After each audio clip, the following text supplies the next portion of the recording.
So last 2 we've been speculating as to the cause for your absence, and it was entertaining. But now we're going to do a couple things. First is we're going to take a look at Raleigh's theorem exercises here. And in this assignment, we were told to find out whether or not Raleigh's theorem applies to each function by checking each condition. And the problem tells us what those three conditions are. And then if the answer is yes to the first one, then find the value of C guaranteed by Raleigh's theorem. So we begin by rehearsing what the theorem is. If we know what the theorem is, every single one of these problems is easy. And if we do not know the strict legal language for this theorem, we can't do the problems. That's true. So, learn it. Exactly. So what does Raleigh's theorem say? Everybody, write down Raleigh's theorem. Go.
And you should have three conditions. If f of x is continuous on the closed interval, differentiable on the open interval. It's okay for f to be also differentiable on the closed interval, but it's not necessary for it to be differentiable right at the interval. So that's the point. And if f of a happens to be equal to f of b, then we have three things. And then we have a conclusion, which is that there is a horizontal tangent somewhere inside. There is a c somewhere in a to b, such that f prime of c is equal to 0. If you aren't able to write this without automatically, without having to put too much thought into it, you're not there yet. Yeah. Is that the same as a critical point? It is, and it's a special type of critical point. It's a critical point of the first type. The critical point of the second type would be a place where f prime of c does not exist. Yeah. And so now to check these, it's a simple matter of taking this function on this interval and checking each one of the conditions. So for number 1, our answer would look something like this. We would have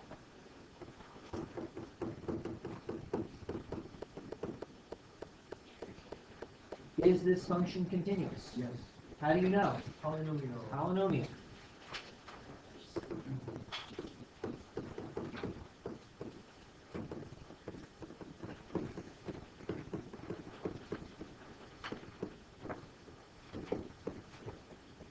Do I have to write all that out? Yeah. F of x is a polynomial, therefore it is continuous on the interval 0 to 2. And f prime of x is equal to? 2x minus 2. Yep. Does that have a value on the interval 0 to 2? Yes. Mm-hmm.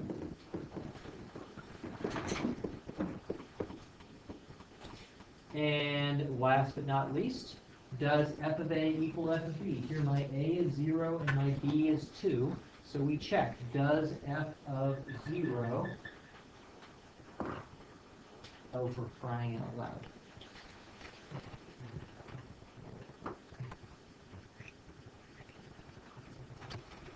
And of course the ink doesn't move. Huh. How about that? So we check. I have to write it above, you can write it below. Does f of 0 equal f of 2? Well, f of 0 is 0, and f of 2 is Zero. 0. So we conclude that there is a C in 0 to 2 such that f prime of C is equal to 0. Now what is that value of C, or what are the values of C? We have already computed f prime of x in order to test differentiability. So finding f prime of C is simply a matter of letting x equal C, and we set that equal to 0, and we get a value of C equals 1, which we can see is definitely in the right interval. Now I apologize if this is written upside down. All of this really belongs down here. What belongs to what? What's that? What belongs where? All of this writing here belongs underneath. And Oh, I yeah. ran out of room. And my ink doesn't scroll on bless you. Bless you. The thing to pay attention to here is not the computation, which is easy. The computation is easy. It's the language that we're using. You see what I'm saying? So I check 1, 2, well, I check 1, 2, 3 conditions. And once I've gotten my 1, 2, 3 conditions satisfied, then I draw the conclusion there is a C such that f prime of C is equal to 0, and I find it. Does that make sense? It's all in using the right language here. All right, go ahead and do number 2. Go.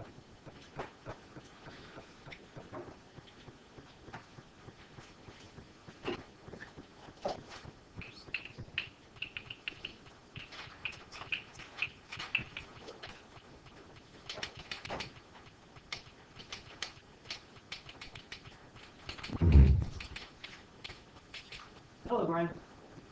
Hi.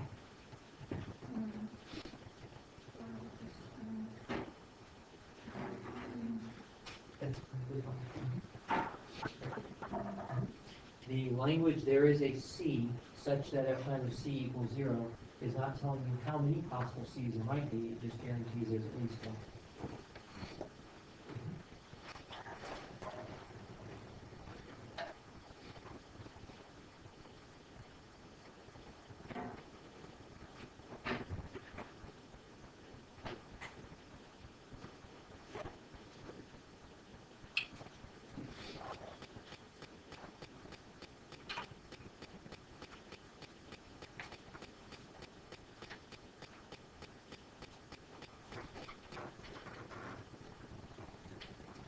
Stick up your hand if you need help with the language.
So my work would look something like this. If x is in fact continuous on 0 to 3, then I can mention the warrant for that, which is that it's a polynomial.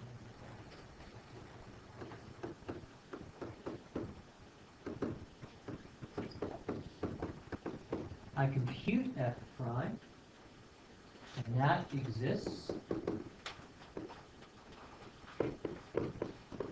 on 0 to 3. Gotta have the right interval right there. So there you go. Let me take a moment to mention something that might have occurred to you. Suppose f prime exists on the closed interval 0 to 3. What would that automatically tell me about the function's continuity on the closed interval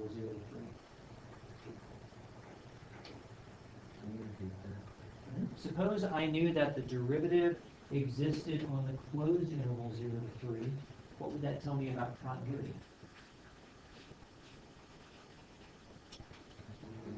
The function is automatically continuous because differentiability implies continuity. So an alternate way to check these two conditions all at once is to simply compute f prime and observe that this f prime exists on the interval 0 to 3, the closed interval 0 to 3, which means automatically that f is also continuous on 0 to 3. And that gives me both conditions at once, because the open interval 0 to 3 is contained inside the closed interval 0 to 3. The closed interval is the open interval together with the endpoints. Yes? You should how exactly do you check that if the prime exists on the closed interval? That's a good question. Here I'm appealing intuitively. It's a polynomial, right? And so it's going to have a value. If you take any number from 0 to 3, plug into that polynomial, you're going to get a value. Yeah. There are no problem spots. You know, I was just looking for a way to actually kind of find it. Yeah. When we look at a couple of others, that will become a relative question. So it's the same, it would be the same thing for figuring out that it's continuous on the interval. Closed Well, interval. yeah, because it's a polynomial, we know it's continuous automatically. Yep. All right. Now we're going to check. Does f of 0 equal f of 3? Well, f of 0 is boom, boom, 4. And f of 3 is 27 minus 27 plus 4 is 4. And there you go. So I draw my conclusion, which is...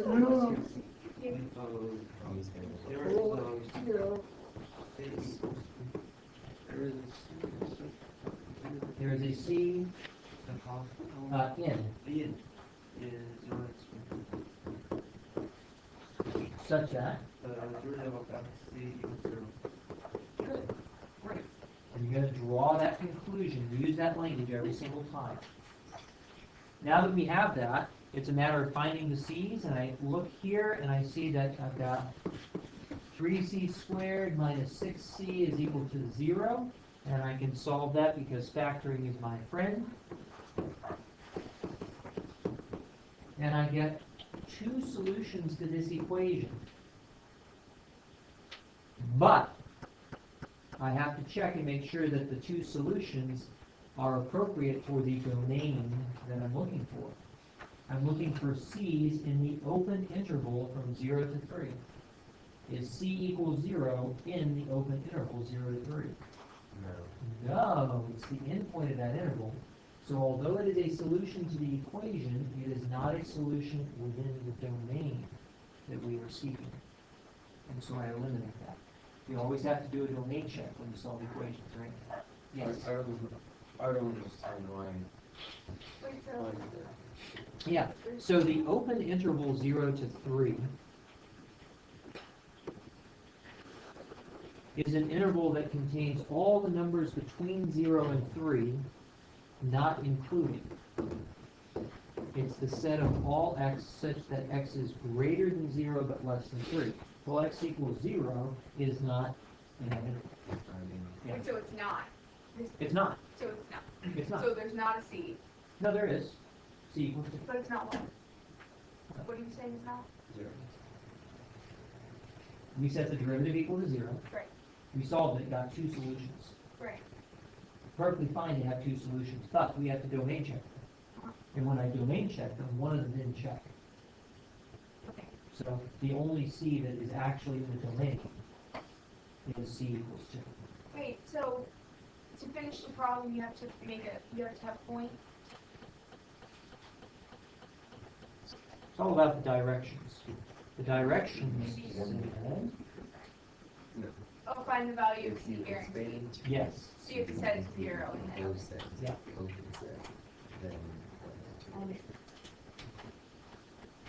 Any other, good?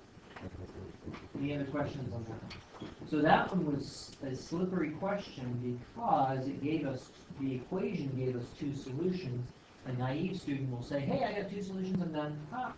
But a smart student will domain check his solutions before he jumps on that horse. Okay? It's all about checking your work. Let's do one more. Let's do number 5 here. Number 5 is interesting. It is a piecewise function defined on the domain 3/2 to 3. So I have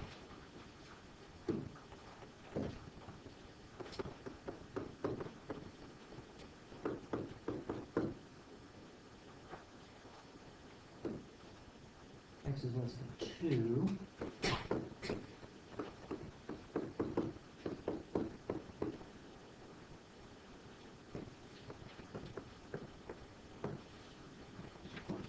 Okay. I'm going to need to check that f is both continuous and differentiable. And we remember that with piecewise functions, we have to take special care right at the joint, right? F is a polynomial in each one of its pieces, so I don't need to worry about continuity in each piece. Let's sketch a graph to see what we're saying here. What we're saying is that for x's that are less than 2, my function is like so. For x's greater than or equal to 2, my function is 4x minus 1, like so. And we wonder, is it in fact continuous like I've drawn, or does it join up? To figure that out, we have to check the limit as x goes to 2 of my function to see whether or not it equals f of 2. So we're going to check continuity. Is my function continuous? Let's take a look at the limit as x goes to 2 of f of x and see whether or not it is equal to f of 2. And when I take a look from the left,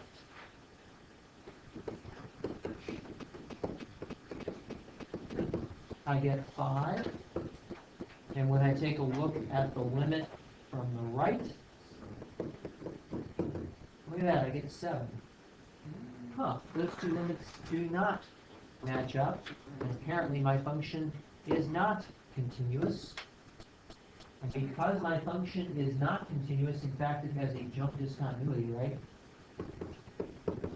Therefore, Rolle's theorem does not work when we want to run. Right. Because my function failed at the point of continuity, I'm done. I don't need to test anything else. It's not, that's 2 out of 3. It has to meet all the conditions. And so we say it like this. Raleigh's theorem, which is not pronounced Rolle's, that would be R,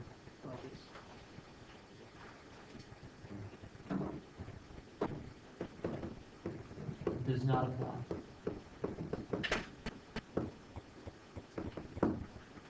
Does that mean that there is not a C such that f prime of C equals 0? No, it doesn't guarantee that. There's not in this case. But, nope, there's not. There's only one place, and that's at 0. Yeah. It does not guarantee that there is no C. It just means that we are not guaranteed that there is a C. Does that make sense to everybody? Wait, so this is just saying, so this isn't like completely ruling out that's just saying it's not guaranteed. That's right. That's the way theorems always work. If A, then B. So if not A, no idea. Right. But if not B, then definitely not A. Because if A, then B would be true.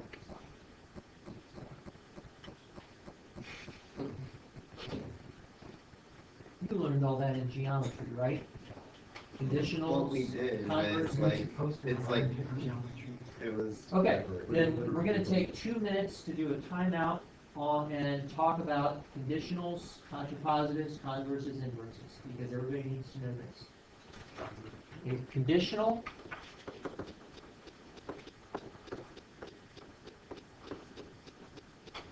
is a statement, if A, then B. All of our big theorems have been expressed as conditionals, right? If blah, blah, blah, then blah, blah, blah. This allows me to conclude two things. If I know that A is true, then I know that B is true. That's it.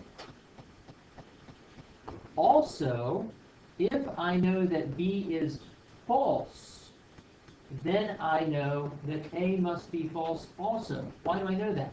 Because A can't possibly be true, because if it were, what would be true? A would be true. And it's not. So a conditional allows you to reason in two ways. You can reason forward, if A, then B is guaranteed. You can also reason backward, if B is false, then A must be false. Can't be true, because if it were, then B would be true. Then you do that if A is false, then B is false as well. No, as it turns out. The converse of any conditional switches the hypothesis and the conclusion. If B, then A. What's the little number, on page A? Not. The little squiggle means not. No, for the first, If A, comma, then B. Just a comma. And so this is spelled, if B is true, then A is true.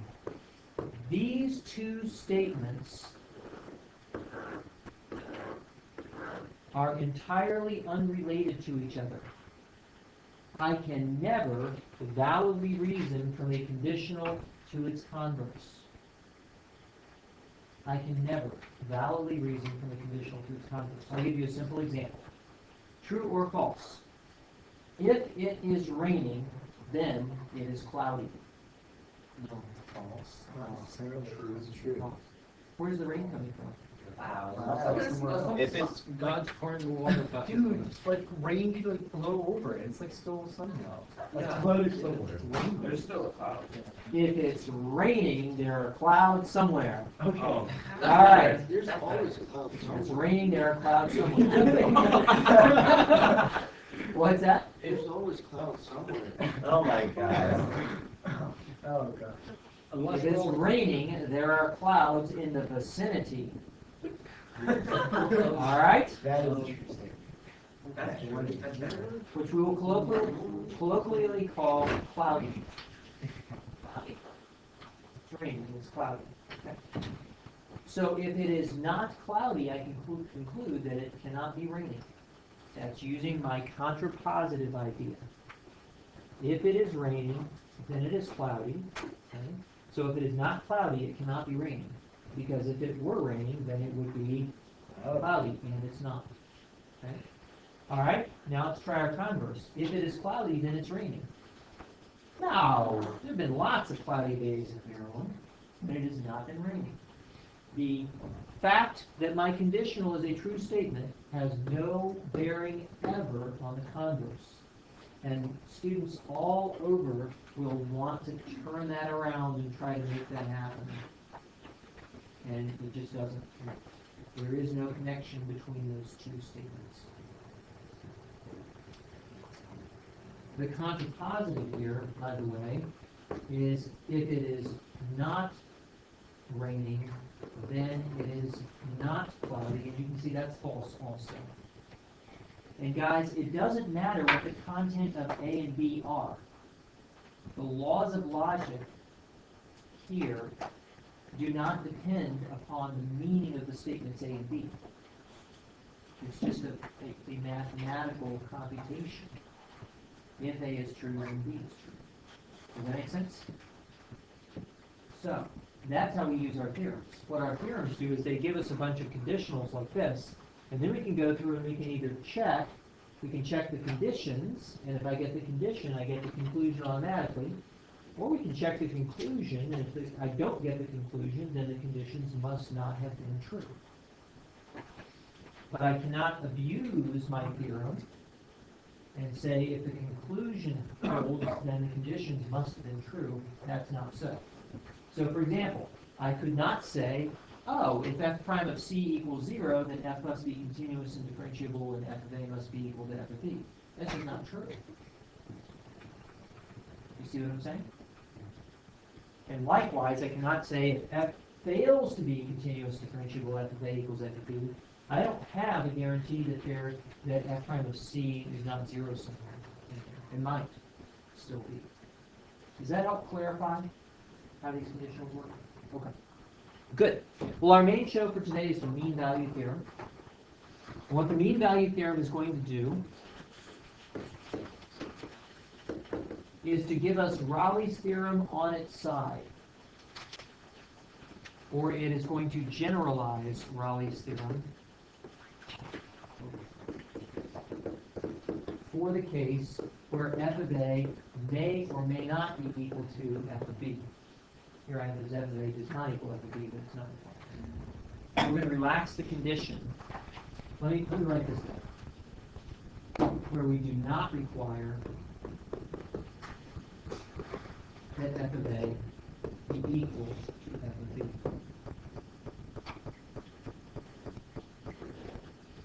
And what I'd like for you to do in your notes is I'd like for you to pick an A and a B. And I would like for you to pick an f of a and an f of b. Here's mine. And you can make them equal if you want to, but it's more interesting if you don't.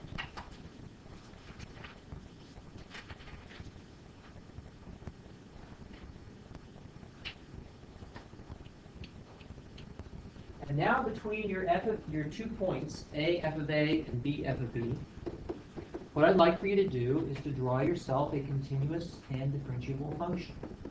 And it can look like anything it wants to, so long as it is both continuous and differentiable.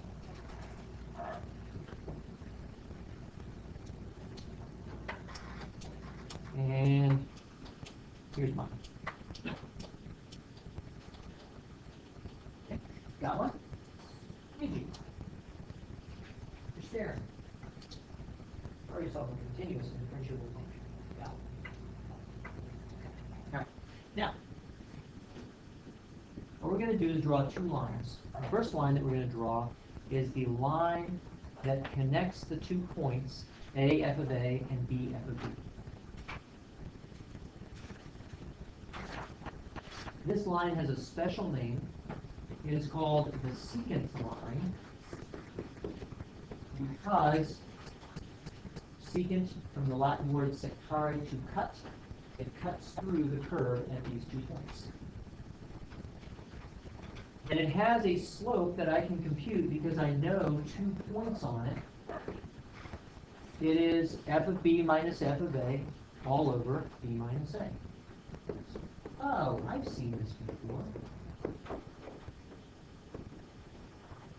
This is the change in f over the change in x, which is the average rate of change of f on the interval a to b.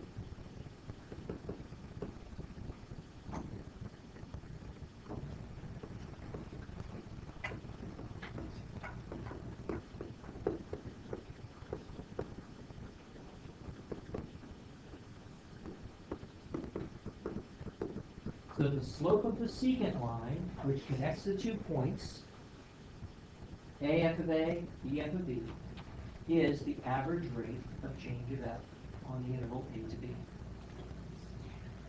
Now, I have a question for you. Take your curve and see if you can draw yourself a tangent line on your curve that is parallel to the secant line. See if you can find a place on your curve where the tangent line will be parallel to the secant line that you've drawn there. I see Yoon's found his. It actually becomes the tangent line. Yeah. Oh, yeah. See if you can find a different one. Now, Josh had an interesting curve where the secant line actually was tangent to the curve in the middle. Good. I've actually got 3 different points on my curve. I've got 1 point here, I've got 1 point there, and I've got 1 point right there, where my tangent line is parallel to my secant line. How do you know it's parallel? I'm looking at it, they look parallel. Oh, you're just guessing? Yeah. I mean, I mean, you bring up a really good point, which is that graphs cheat, right? So maybe my vision is a little off on this. Oh, I mean, you don't have to, yeah, you don't have to fix the line. I was just asking, like, how do you know for sure? Yeah. Well, right, and so I'm just eyeballing it right here, but we wonder, Heidi's question is really good, we wonder analytically, could I show that there has to be a tangent line somewhere that is parallel to my secant line? How many of you successfully drew a tangent line parallel to your secant line? All of your hands should be up. Did you? Okay, yep, did you? You have a curve? Yep. There's your secant line, right? Okay, so you want to find a point where your tangent line is parallel to your secant line. Like right there, yeah. And there's another one up here, and this is one here as well. Yep. Okay. So what I claim then, let's actually express that. What is the slope of my tangent line? How do I spell that?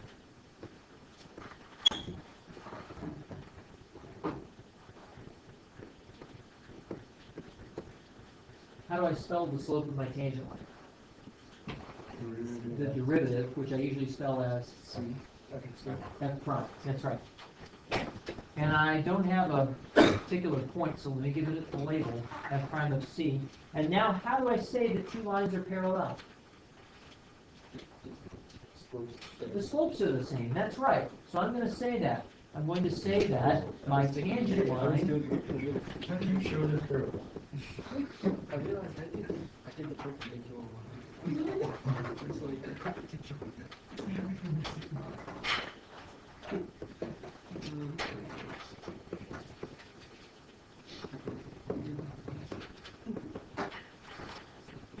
Everybody take a look at this and see what we're saying in math. We're saying that the tangent line is parallel to the secant line because they have the same slopes.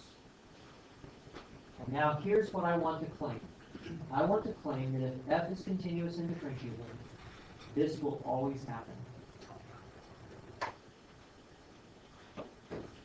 Let's express this officially. Here is our mean value theorem.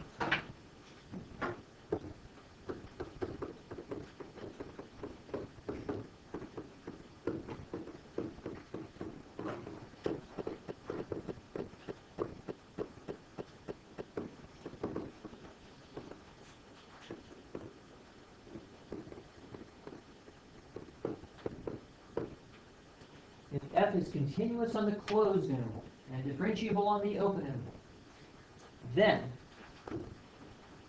there is a C somewhere between A to B such that the tangent line is parallel to the secant line. That's it. This is one of the most famous and well-used theorems in analysis. We're going to use it over and over and over again to prove a lot of really cool things. And one of the things that we could use it to do is use it to replace Raleigh's theorem, because what happens here if f of b equals f of a? What do I get in the top? 0, so that I would simply get f prime of c is equal to 0. So you can think of Raleigh's theorem as a special case of the mean value theorem if you wanted to. Well, that raises an important question. Why didn't I just skip Raleigh's and go straight to mean value? Well, actually, because I need to use Raleigh's theorem to prove the mean value theorem. And that's what I'm going to do just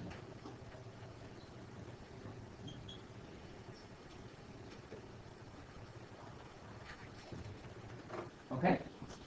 So, proof, and then if I have time, I'll do an example. And here we go. What I'm going to do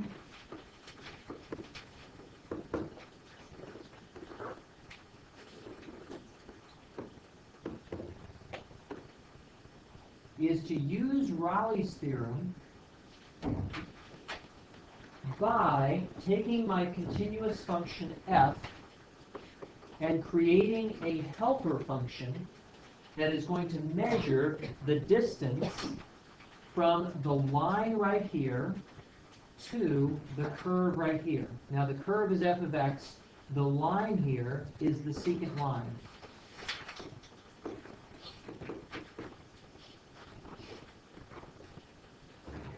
And so I'm going to create the first step here is to create a helper function that measures the distance from f of x to the secant line. Now, you can see visually that the secant line and the curve f of x meet, they join up at A and B, right? And so because they meet and join up at A and B, the distance between them is 0 at both points. Because it is 0 at both points, I now have a function g that is eligible for Raleigh's theorem. That's the point.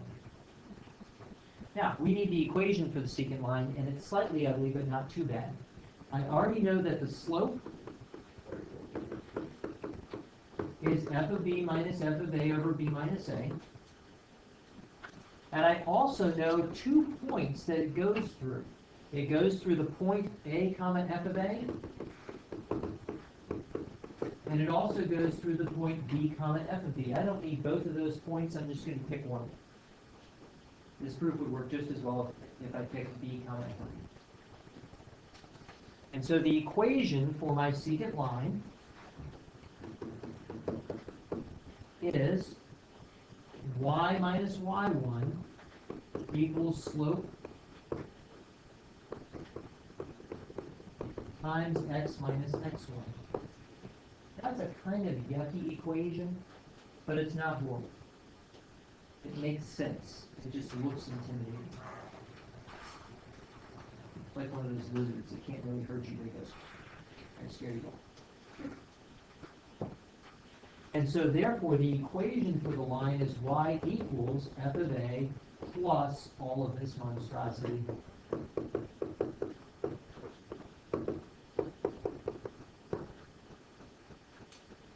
And that is exactly what we're going to subtract from f of x. So my g is kind of ugly. And I'm okay with that. Because I'm not actually going to simplify it. I'm just going to leave it right there. What's that? Are you making my students laugh? All right. Now, I claim that G is eligible for Raleigh's theorem. What conditions do I need to check? Continuous unclosed interval, differential on the open interval, f of a equals f of b. Yeah, or G of A equals G of B here. Yeah. So I'm going to check the 3 conditions. Is G continuous? At first, that might seem like a really hard question, but actually it's really easy. What do we know about f? We were given already that f is continuous.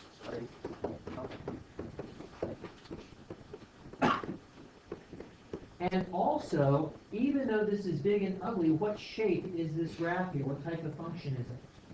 It's a straight line. Are straight lines continuous? Yes. Of course they are. That's right.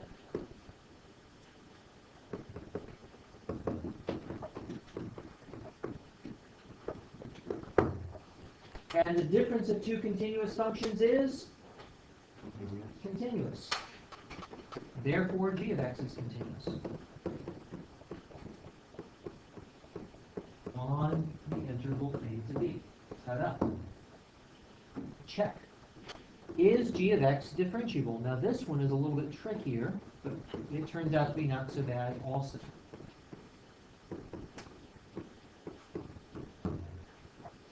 Is g of x differentiable? Let's take the derivative of g by taking the derivative of what it is, go term at a time.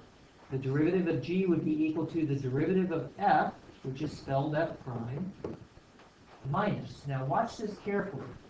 A and b are fixed points. These are all constants right here.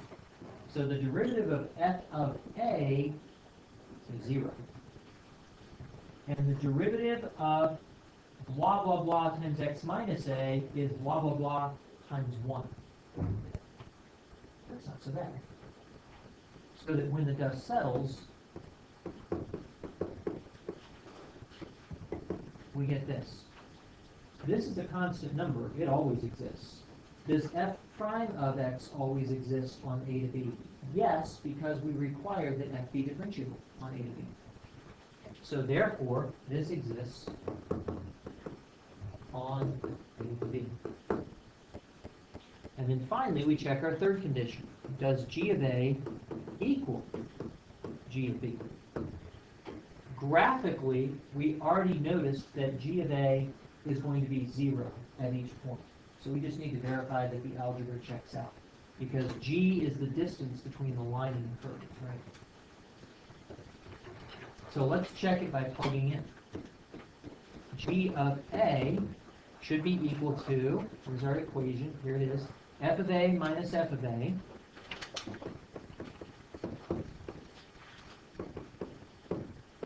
plus blah, blah, blah.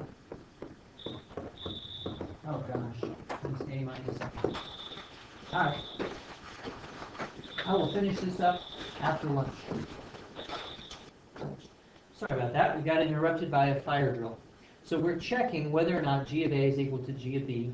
And so we take the g that we're working with, our helper function, g of x is equal to f of x minus the secant line, which was f of a plus f of b minus f of a over b minus a times x minus a. That's our helper function right there. And so we plugged in a for x, and when we do, we get f of a minus f of a plus f of b minus f of a times over b minus a times a minus a.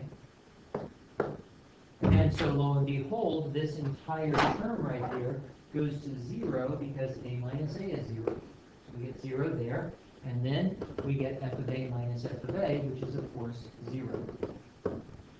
So there's that. But also, g of b, a little more sophisticated, but it still works out to 0, because that's equal to f of b minus the line f of a plus f of b minus f of a all over b minus a times b minus a. And this works out slightly differently, but we see that we have a factor of b minus a's that cancel. And that leaves us with, taking all this guy and collapsing it around, that leaves us with f of b minus f of a plus f of b minus f of a. And these guys cancel, so that I get f of b minus f of b, which is equal to 0. So what do we have? We have a function that is continuous, check. It is differentiable, check. And g of b equals g of a is equal to 0. So I conclude, therefore, that there is a c somewhere in a to b such that g prime of c equals 0. There's my Raleigh's theorem. Well, what is g prime? Well, I computed that back up here. So let's actually plug in g prime of c is equal to f prime of c minus f of b minus f of a over b minus a. And since that must equal 0, it must therefore be that f prime of c is equal to f of b minus f of a over b minus a. And we are done. That's the mean value theorem. And the slogan for mean values theorem is Raleigh's theorem on a slant. Because we took a function that was continuous and differentiable, and on a slant right here, I was able to find a tangent line that was parallel to the secant line. Now, let me show you how this gets used. Suppose I have f of x equals x squared minus 2 on the interval 0 to 3. And I wish to know what is the average rate of change of f.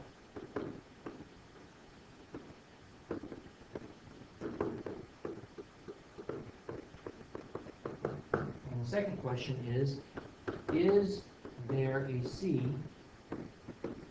somewhere between 0 to 3, that is guaranteed that the instantaneous rate of change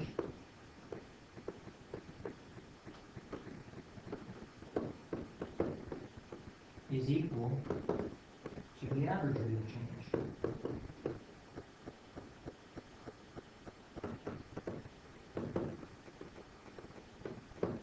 Now, although I'm using slightly different language, this is a mean value theorem question, because the average rate of change of f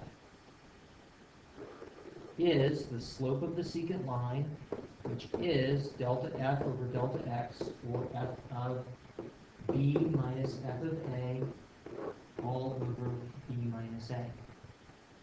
And if I actually plug in, I get 9 minus 2 is 7, minus 0 minus 2 is negative 2, all of that over 3, so that my average rate of change is equal to 3.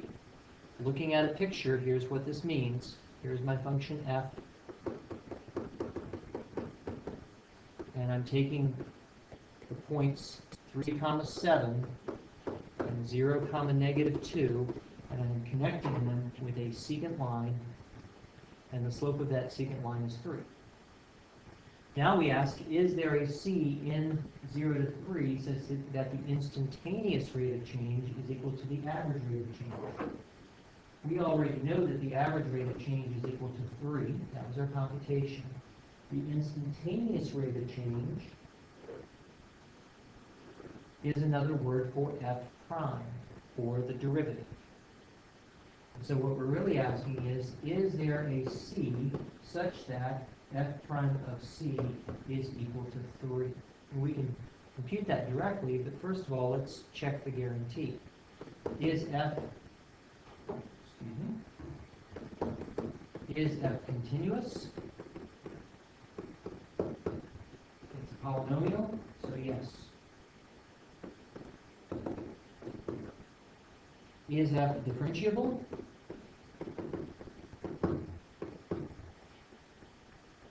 Well, f prime is equal to 2x, which exists for all numbers